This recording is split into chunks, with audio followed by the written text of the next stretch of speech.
ശ്രീ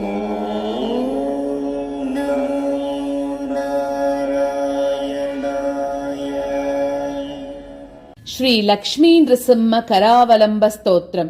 ശ്രീമത് പയോനിധി നികേതന ചക്രപാണേ ഭോഗീന്ദ്ര ഭോഗമണിരഞ്ജിത പുണ്യമൂർത്തേ യോഗീശ ശാശ്വത ശരണ്യ ഭവാബ്ദിപോത ലക്ഷ്മീ നൃസിംഹ മമ ദേഹി കരാവലംബം.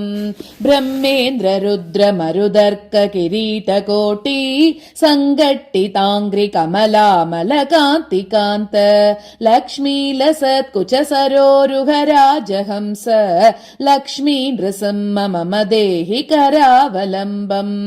സംസാരദാവദഹനാദുരഭീകരോരുജ്വാലാവലീഭിരതിദഗ്ധതനൂരുഹസ്യ ത്വത്പാദ പദ്മസരസി ശരണാഗതസ്യ ലക്ഷ്മീ നൃസിംഹ മമ ദേഹി കരാവലംബം.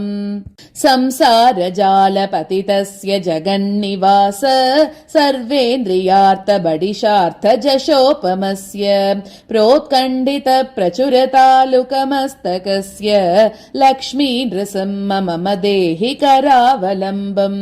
സംസാരകൂപമതിഘോരമഗാധമൂലം സംപ്രാപ്യ ദുഃഖശതസർപ്പസമാകുലസ്യ ധീനസ്യ ദേവകൃപണാ പദമാഗതസ്യ ലക്ഷ്മീ നൃസിംഹ മമ ദേഹി കരാവലംബം.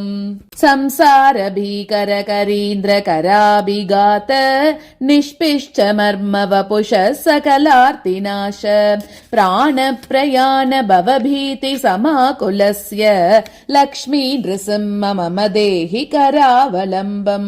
സംസാര സർപ്പഗണവക്ത്ര ഭയോഗ്രതീവ്ര ദംഷ്ട്രാകരാല വിഷദഗ്ധ വിനഷ്ടമൂർത്തേഃ നാഗാരിവാഹന സുധാബ്ദി നിവാസ ശൗരേ ലക്ഷ്മീ നൃസിംഹ മമ ദേഹി കരാവലംബം.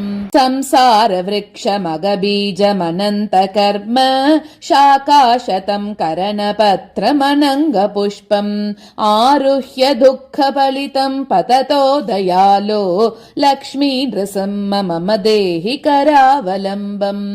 സംസാര സാഗര വിശാല കരാല കാല നക്രഗ്രഹ ഗ്രസന നിഗ്രഹ വിഗ്രഹസ്യ വ്യഗ്രസ്യ രാഗരസനോർമിനി പീഡിതസ്യ ലക്ഷ്മീ നൃസിംഹ മമ ദേഹി കരാവലംബം.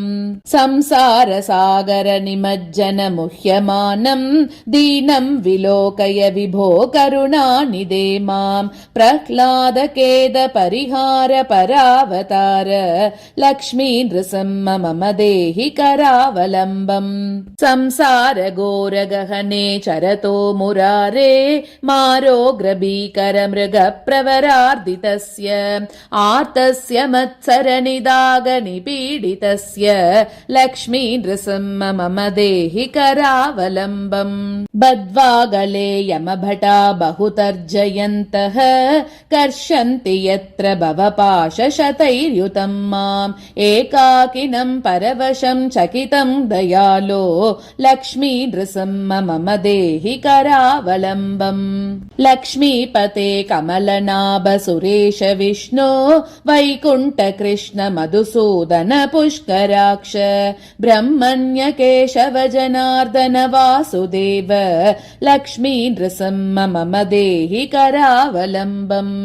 ഏകേന ചക്രമപരേണ കരേണ ശംഖം അന്യേന സിന്ധുതനയാമവലംബ്യ തിഷ്ഠൻ വാമേതരേണ വരദാഭയപദ്മചിഹ്നം ലക്ഷ്മീ നൃസിംഹ മമ ദേഹി കരാവലംബം.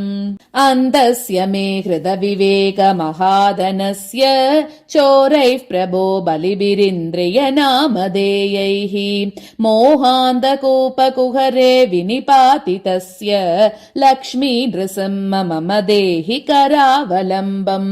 प्रह्लाद नारद पराशर पुण्डरीक व्यासादि भागवत पुङ्गव हृन्निवास भक्तानुरक्त परिपालन पारिजात लक्ष्मी नृसिंह मम देहि करावलम्बम्। लक्ष्मी नृसिंह चरणाब्ज मधुव्रतेन स्तोत्रम् कृतम् शुभकरम् भुवि शङ्करेण।